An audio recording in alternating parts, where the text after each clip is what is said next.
Yeah, that was fun. I want to thank Christina for putting that video together this week.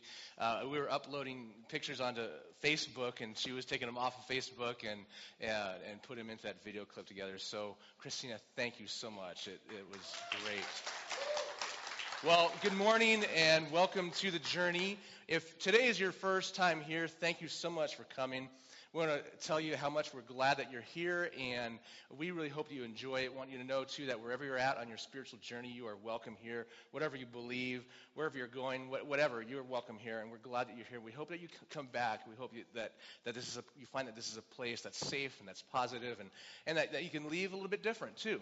We're all on a journey together, and that's our desire. So, as you can see, we just came back from San Francisco. Got back in the parking lot about 11:15 or so last night, and so we're a little tired, but we're glad to be back. I will explain this. On the back of my head there. We were there in San Francisco, and I think it was on Wednesday. This other group from Washington, they came down to serve. There were like 3 or 4 other groups that were there. The pastor of that group, you should have seen his hair. It was like crazy, like shaving the sides, mohawk kind of but like a Justin Bieber kind of a thing or whatever. And I don't know, it was something weird. Anyway, so there's a long story. Guy who works for CityImpact, former gangster who does this kind of stuff. Well, he did something on his head, and I'm like, oh man, that'd be kind of cool. I want that on mine. And football season's starting in just a few weeks, so why not? And so his name is Visna, and V goes, yeah, I'll do it for you. And so yeah, he took me to his shop and did it in like 15 minutes and way to kick off football season. So anyway, I'm excited for that. Back to San Francisco. We're excited, and one of the reasons why we started off with that video before Kristen came up, wanted to give you an idea of what CityImpact does and where they're at and what kind of people they minister to and why they're there. They're there to intervene. And they do such a phenomenal job. They've been growing and growing, and it's just been absolutely amazing. So this morning, what we're going to do is have some of the team members who went share some of their stories, and just something, one story that impacted them personally, and then something that they feel like they've learned through this week, or that maybe God was trying to show them or speak to them about that they want to take home with them. And so we're going to do that this morning, and we're just excited about it. So first off, Michael, come on up, and why don't you share what's one thing? Well, go for it. Hi, I'm Michael. I went on the trip to CityImpact with the others. And I'm going to tell you, the one thing that impacted me the most about the trip. I think what hit me the hardest was when I asked someone, gave them a bag of chips because that was what we used to minister to them. I asked them, their name, how they were doing and everything. And most of the time when I asked them how they're doing, they'd either say like, oh, I'm doing good, or, this would be like a homeless person or something. And sometimes they'd say like, oh, I'm doing awful because they, were doing awful. But some of the people, they say, they're having a great day, and I'd be like, oh, why is that? What's great about your day? And a lot of them would say, they'd just be like, I'm alive. I woke up this morning. I'm still moving. And they said that in a serious voice. That was a great day for them to wake up and, still be alive. And so, I look at myself and everything, and I realize, how selfish, we all are, that these people have like nothing and we have a whole bunch of stuff, and we're always complaining about stuff. And, there was this one person in particular I was talking to. I asked him his name and everything. I forgot his name, but I asked him how he was doing, and he's like, oh, I'm doing great and everything. I was like, is there anything I can pray for you about? And he's like, no, I'm pretty grateful right now and everything. I was like, and he had like, he almost had nothing. All he had was a few buddies to hang around with. They were homeless. He had this sweatshirt that was completely lice infested. He even showed me there's lice crawling around in it. It was completely dirty. His clothes were like rags, and his hair was just really gross from all the lice. And he didn't even have a sleeping bag to sleep in or anything. And he said, I'm a gracious person. I was happy to still be alive and everything. And it's just hard to look at that and then look at yourself and see how ungracious we all are, that these people have nothing, and we're just complaining about a lot. And yeah, I think that's what hit me the hardest.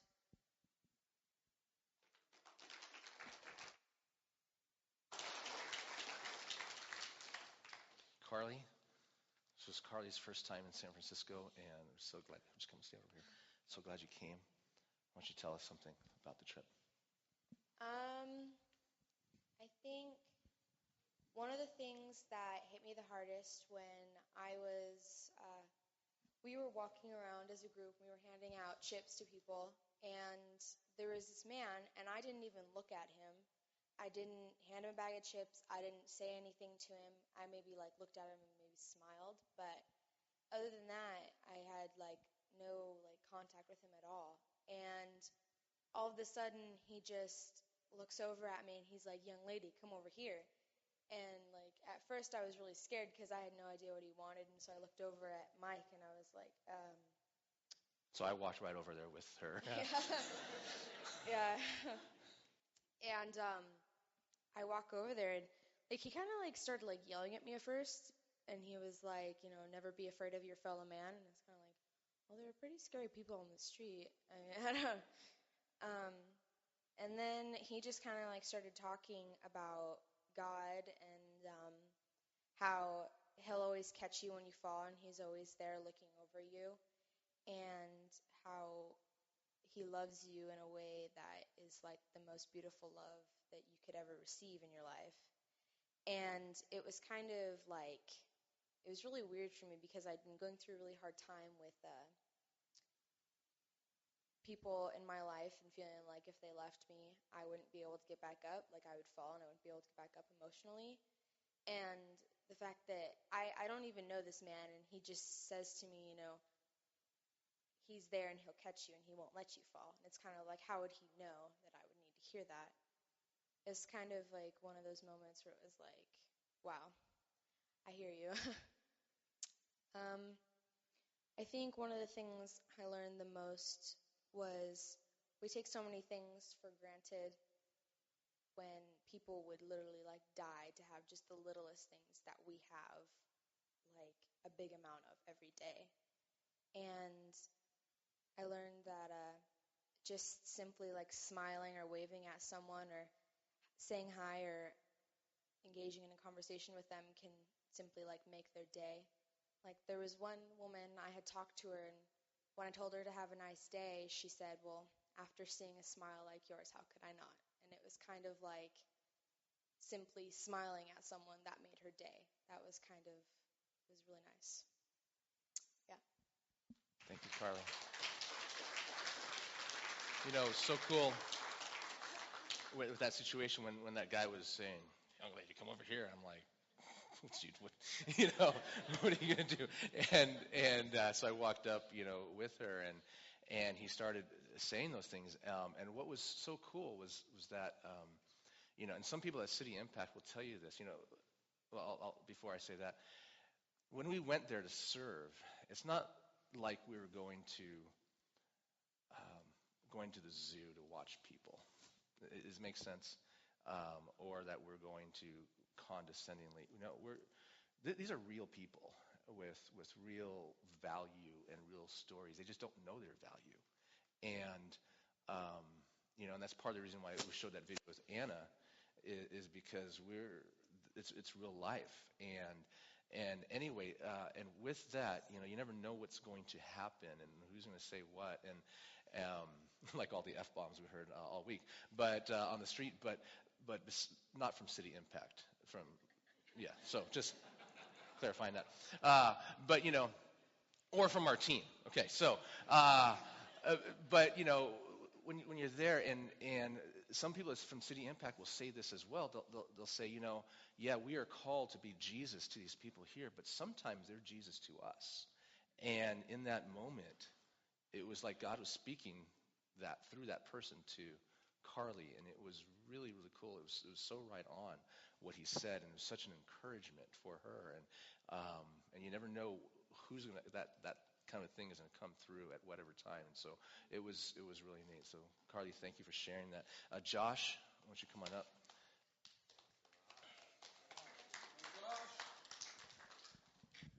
Hey, Journey family. So my story starts with a guy named Lloyd. Something to understand about City Impact is that there's lots of different ways that they outreach to the people of the Tenderloin. One of the ways that we did was called street ministry. We would take these bags of chips, and that's something that Michael briefly mentioned. And we'd go out into the streets and hand them out. But that we weren't just handing out food.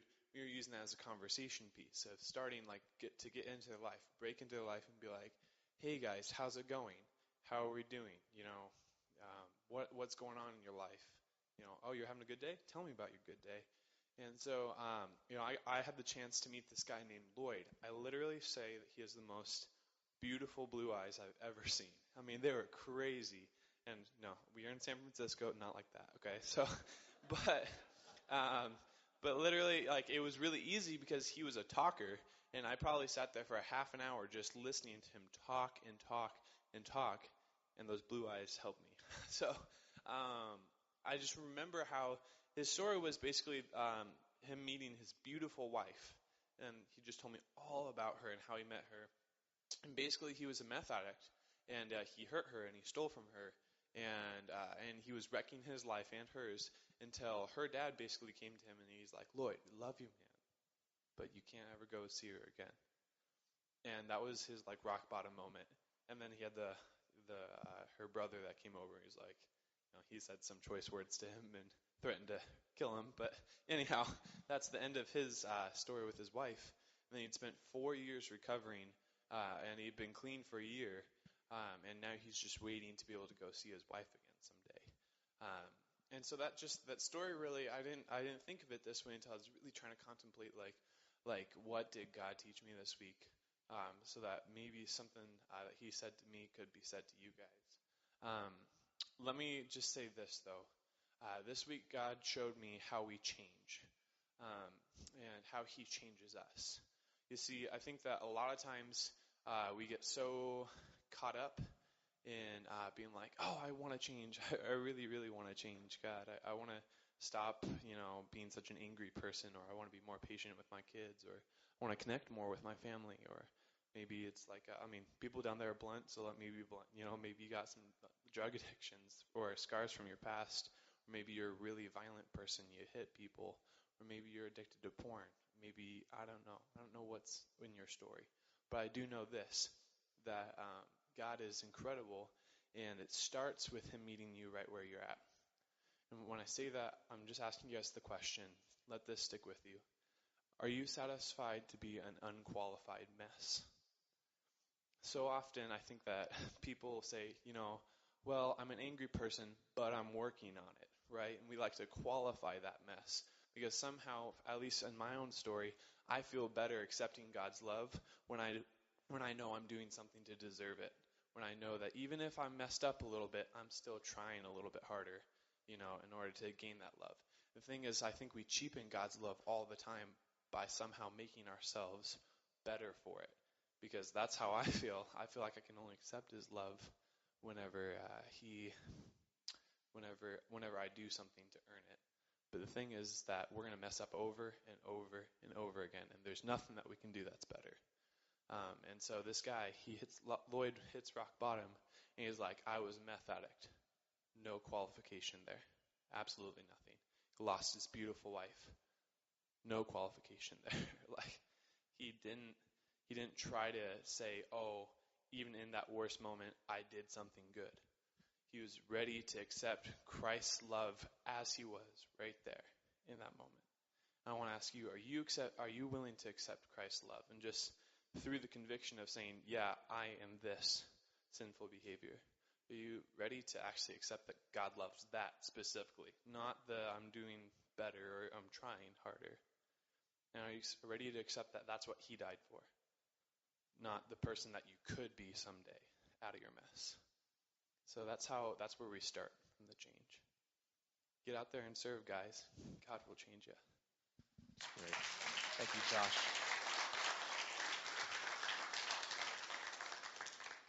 Wow, that was excellent.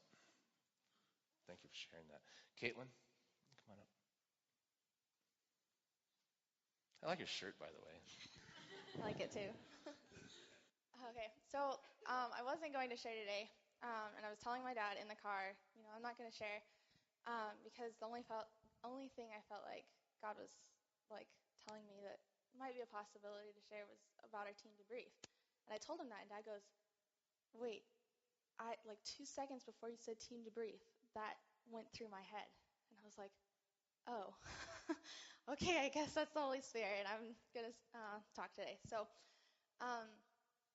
Yeah, I just wanted to say, honestly, my worst fear going on this trip was how we were all going to, how the whole team was going to connect and if we were going to be able to work as a team. And I know that sounds like really prideful, and it is, but I don't know, this is like a completely different group than we had the last 2 years, and I was scared, and I wasn't sure what everybody's responses to everything was going to be.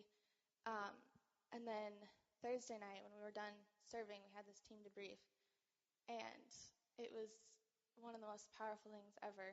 When Dad started asking questions and people started sharing testimonies and opening up, one person started crying and Krista ran over and put her arms around them. And then another person started crying and somebody else ran over and put their arms around them. And by the end, we were just crying and hugging each other and holding each other, and it was just it was so bonding, and we were just all this big family, it was amazing, and I wasn't I was shocked, I really was, because I didn't know what to expect on this, but you guys, I love you all so much, and you guys are a big family to me, and I was just so excited to see each one of you guys. I saw each and every one of you. I have an example for all of you. When you guys stepped out of your comfort zone and talked on the streets, or you were doing meal deliveries, or you stepped out and prayed for the first time. And I just want to say I am so proud of all of you guys, and I love you all so much. And that's all I got.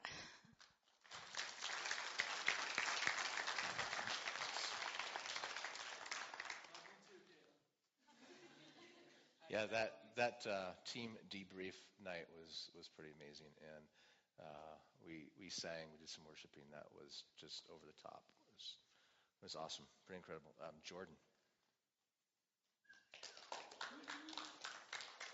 Hoopster. It's called Fancy Man. Pants. Yeah, that's the nickname Scott gave me. So if I cry a bit, it's because this hits sort of close to home. And that night after the debriefing, me and Josh, we had a pretty serious talk, and he asked me this question. Are you ready to have God meet you where you are now? And it kind of hits what Josh was saying. We want to be the better person. We don't want to be our mess. I mean, we are all a mess.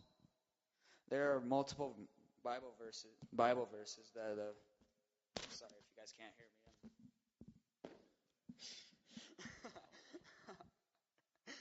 me.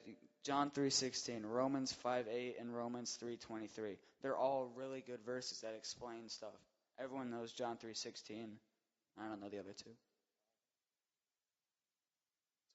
That's why I brought my phone up here. Romans 3:23 says, "For all have sinned and fallen short of the glory of God." But Romans 5:8, thank you.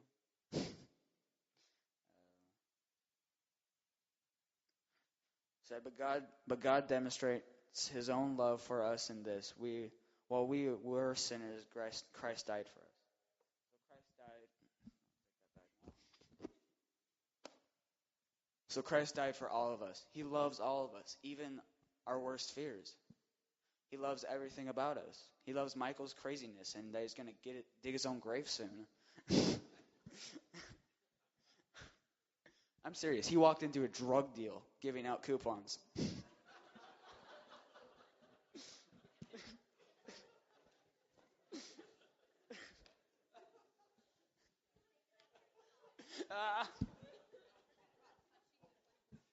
Oh, yeah. He also grabbed the San Francisco pigeon, which probably has many diseases on it. I'll visit you in the hospital. Yeah, he wants to meet the mess of all of us. Scott has a mess of scarring us for life. I mean, but he loves the mess. That's all I have to say. And that if you aren't ready for him, he'll still be ready for you when you're ready for him. Thank you, Jordan.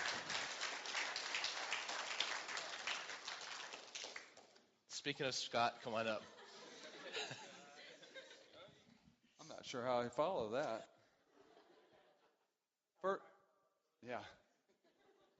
First off, I want to say thank you to Mike for arranging this. Thank you very much. And I want, if you are a family member or a friend or any way associated with any of the youth that went on this trip, be proud of them. They stepped out of their comfort zone. They did things that even I didn't want to do. They really, I am so proud of you guys. You guys did fantastic. You have no idea. And I got closer to you guys, which was intimidating and scary for me. You guys do. You intimidate me. But I love you, and I'm so thankful that I got to spend a week doing this with you. So, anyways, I want to read a verse, Isaiah 61. The Spirit of the Sovereign Lord is on me, because the Lord has anointed me to proclaim good news to the poor. He has sent me to bind up the brokenhearted, to proclaim freedom for the captives, and release from darkness for the prisoners. And that kind of summed up everything about San Francisco for me. That's why I was there. Now, there are a lot of stories, a lot of people I met, and it's hard to pick one story to tell you about. I met a lot of people, prayed for a lot of people, which was great.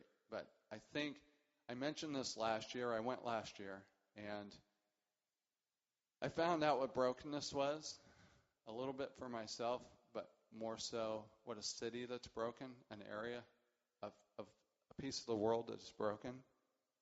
And it really hit me.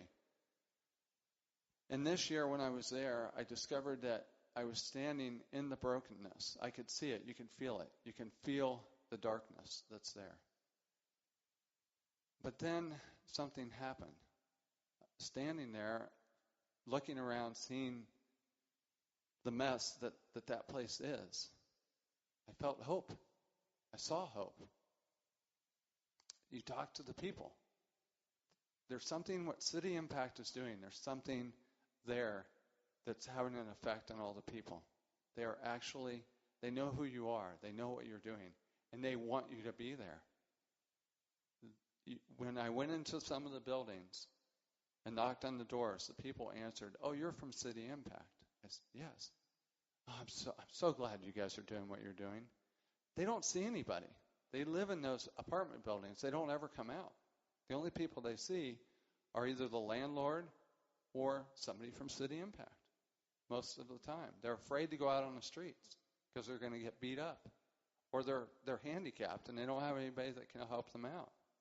So I saw hope, and that's something I've never experienced before, which is great. And I have one last thing. One thing that we did during our time there was we worshiped and we got a word from one of the leaders. You know, he spoke out of the Bible. And one of the things they spoke about was our mission field, that the mission field goes well beyond just San Francisco. And it's easy to be in a place where it's obvious. It's pretty obvious down there that those people need something. You can offer anything to them. They want you, and they want what you have, and they're willing to hear about Christ because there's nobody else to tell them. But what about here? Take a look to who's sitting next to you. Are they not your mission field too? Do you know what's going on in their life? The person at the grocery store, the person at wherever you're at. So I want to leave you with this. The next time you ask, how are you doing? Ask it again. Because the second time you ask it, you might actually get how they're really doing. Thank you.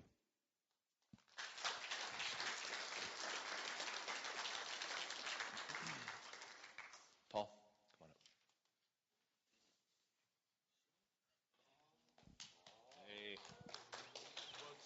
Well, so I really had ulterior motives because my daughter Rebecca is interning in San Francisco this summer. So it was really, I went because I just wanted to see my daughter.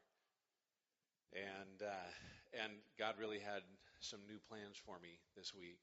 Really opened my eyes in a lot of ways about not only about the impact that anybody can have on other people, but just the idea that this mission field that we talked about, I mean, they are doing so many different things to try to reach out to the community. And Scott kind of touched on it, that there's two groups of people. There's the street and there's the apartments. And a lot of these people, 37,000 people, that's like the city of Caldwell in 1 square mile. And all of these people that live in these apartment buildings, most of them are extremely isolated. They don't talk to anybody. They don't see anybody. Or they're like Anna, where they're being holed up and they're being trotted out at night to be prostituted or other things. They're being taken advantage of by people who are intimidated, manipulated. And one of the mornings when I was working in the rescue mission, there was this guy there, and it was really cool. I mean, one of the neat things about being in a place that's so broken like that is a lot of people are just really open about how broken they are. They don't hide it. They don't try to fake it out. You go up and you talk to them, and you ask how you can pray, and they're like, "Yeah, I'm addicted to crack, and I lost my family, and all these things." They'll just pour it right out on you. But there's this one man when we were at the rescue mission. It kind of reminded me of that scene from the Christmas Story with the little kid that had like 18 layers of clothes stuffed on him before he went out into the snow. This guy had at least 4 or 5 coats on. And he looked like the Stay Puft Marshmallow Man. He had his arms were kind of out like this, and his coats were out like that. And he was really meticulous about taking all these layers off and putting them all back on, but he kept kind of a scarf over his face and a hat pulled down over him, his hood over the hat. And it's like he was trying to insulate himself from everything around him all the time. And as I saw him, it just really struck me that, wow, he's just like everybody I know.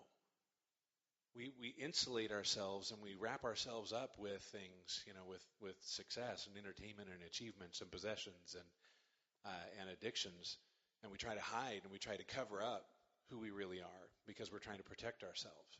But what it really means is that nobody ever gets to know us. Nobody ever gets to touch us, and we don't get to ever touch anybody else. So the lesson that I got from that revelation was that, coming back here, my mission for myself is to take off more layers and to be more real and more authentic and to reach out more authentically to people, because we're not that much different than the people in the Tenderloin. Economically, it might be really different from the presence of drugs and other things. It might be different, but our community is not any different. We're full of isolated people. Look in our own neighborhoods. How many of us even know our neighbors? Have we ever talked with them more than just finding out what their names are? Do we know anything about what's really going on in their family or in their life? Do we offer to pray with each other or with people next to us? Or do we disqualify ourselves because we don't feel like we've arrived to the point where God's going to listen to us if we pray? Which is not true. These kids proved it this week over and over. You don't have to be something spectacular, because it's not about how good we are. It's about how amazing God is. And if we open up that door through prayer, His power can actually make a difference.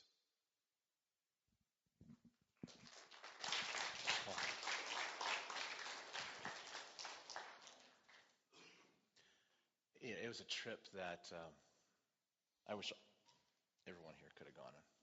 It was powerful. It was, every year that we go, and this was our third year going, it gets better and better. And this year was definitely one of those better years. I identify with Scott and how he said that he has felt hope, and it is so true. Last year when we went and being in the Tenderloin, you really do sense that darkness, and you feel that darkness, and there was this almost, yeah, I know we're doing good and we're helping, but it felt like there was such an overwhelming sense of darkness that, boy, how much good are we really doing? This year, there was something different about it, and you could see it tangibly. You could feel it. There was hope. There was hope there, and a lot of it's because of what City Impact is doing. And I saw several people that I saw last year that were taking part now, on the streets, that were now taking part in City Impact, and there was change that was happening in those individuals' lives, and it was so cool. One of the mornings, I think it was Tuesday, we went out doing street ministry, handing out chips. And we were partnering, the small group that I was with was partnering with a team from, small part of the team from Washington, and there were like 6 or 7 of us all together. And we were walking this one street, and this one guy caught my attention, mine and this other gal from Washington, her name is Alicia, and we started talking to him, young guy, 20 years old. His name is Sam, and he had a bunch of kind of layers too, but he was sitting there, and you could tell he was kind of sort of an artist, but he was one of the worst as far as appearances that I had seen. I mean, he had sores on his face, on his hands. He looked like he got hit by 3 trucks the day before. He was in a bad way, and there I was kneeling on the sidewalk talking to him, and Alicia was talking to him, and he was hopeless. He was upset that he ended up that way, that no one has really helped him, that people, he asked for money, we said, we don't have any to give you, and he goes, I'm sorry, and he just kind of was upset that, I see Christians and others come and they say they want to help, but they have nothing to give, and then Alicia, she goes, Sam, I totally get it, but I want you to understand that I'm here. I'm a single mom, and it took everything I had to come on this trip, to come and serve you. And I want you to know that, she goes, I know what it's like to be alone, and you're alone. She goes, I was alone. She goes, it wasn't long ago that I was a stripper in Washington, and it was the church that rallied around me and helped bring me out of that. And I'm so happy that I found Christ. And she just like, and I saw the look on his face of that he was hearing her, he was listening, and and so we were there for a while, and we ended up praying with him, and we told him about City Impact. Hey, look, they've got a medical clinic. They have ways to connect you. If you want out of this, they will help you. He had never heard of City Impact because, again, you're there with 37,000 residents plus 5,000 homeless people. Not everybody knows about everything going on there, especially if you're smashed all the time. And so what was cool, here's what made it really cool, was 2 days later, he showed up at the rescue mission at the medical clinic because he had heard, and he took in exactly everything that she said. And so, when you see that happen, and I talked to so many other people, more so than in the last 2 years combined on the street, and trying to connect them with City Impact, because again, it's City Impact, they're there long term, and so that's who you want to connect them to, not necessarily just to us or a nice prayer that we pray with them, but connecting them to hope. And so when you see that happening, and I talked to so many people that this time around were genuinely interested in what City Impact was doing. It was exciting, and it was so much fun. One of the guys who works at City Impact, he was leading a devotional, and he was talking about mission, and he said, he goes, you guys, you're on mission here. He goes, but it's not just this week. You're on mission for a lifetime. And he said this, and the way he said it was funnier than I'm going to say it, but he said this. He goes, can you imagine Jesus? Someone asking Jesus, hey, Jesus, what's your mission here? What's your purpose? And imagine Jesus saying, oh, well, I'd like to have a family and a good job and would really like to travel and retire early. I think that would be kind of cool to do and gain, and he went on this list and we laughed because it sounded so ridiculous that Jesus would want these things, right? And then he drove the point home and he said, if Jesus' purpose and mission is here to reach out and snatch people from the fire and redeem and serve people, he goes, what about us as his followers? Why is our mission and our purpose so different than his? And it was something that struck me and something I wanted to share and bring and encourage us. It's not bad to have dreams. It's not at all. It's not bad to have things. That wasn't the point. The point is, what are we going to do with those things? Where is our life going? Because, like he said, he goes, we have maybe total 80 to 100 years on this life, and then we're done. And what are we doing with that? Are we just going to, is it just for ourselves? Or are we here on mission? Jesus made the most of his. And what are we doing with ours? Some of us, depending on the age, some of us have 60 years left. Some of us have 40. Some of us have 30 or 20 or 10. We don't know. But what are we doing? Are we on mission or not? I think it was Scott or Paul. I think Paul, when you were talking about the layers and the isolation, it's true. And we look at mission and then we look at our lives and we often say, okay, I understand mission, but I just got to take care of myself right now. I'll do that later. My life is so messy. My family, I just can't even handle this. And so I just really got to focus on this. And we end up in that isolated place doing nothing but focusing on ourselves, which how much different is it than the person on the street just focusing on themselves? You following on that? And I'm sharing this not to heap any kind of guilt, but it struck me. It convicted me because I have these desires. I have these, I want to get ahead in life, and I want to, be able to retire at all, these kinds of things that go through my mind and heart, and then reconciling them. All right, no, you know what? It's so true. And Jesus has called me personally to more, and so that was one of the many things that impacted me that I wanted to share with you and challenge you with too. Here at the Journey, we love to have fun and we embrace everyone we're at, but we also like to be challenged because Jesus, just like that song Oceans that we sang, you called me out upon the water in oceans deep where feet may fail.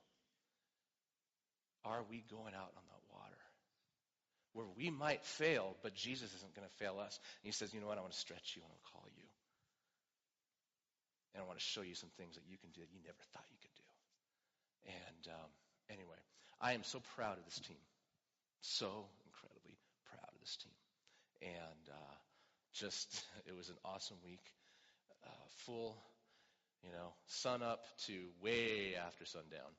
And so if eyes are bloodshot, it's because of that, not anything else. So anyway, it's good to be back. But can we stand and let's pray as we go?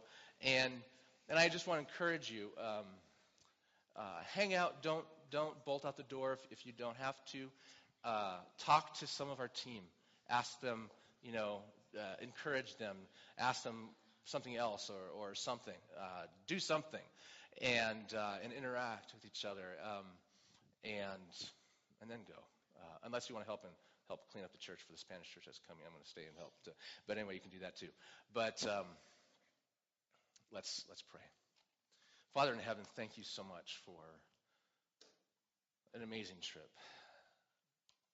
Thank you that our mission isn't just a week in time.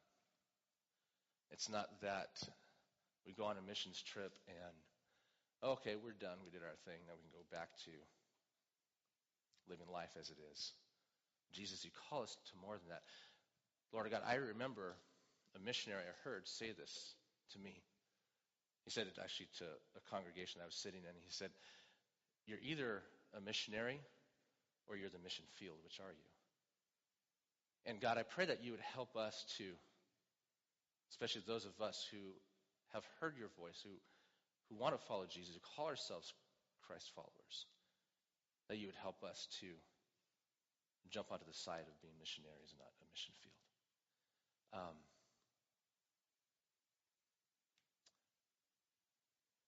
Will you speak to us? Will you challenge us? Will you help us to step outside of our comfort zones and to make the most of the days and weeks and months and years that we have left on this planet, that we may make a difference in the lives of people. Show us, God, what we can do. Or even just call us forward before you show us, and we can look back and see what we did with you. Pray your blessing upon each person that's here today. We thank you in Jesus' name. Amen.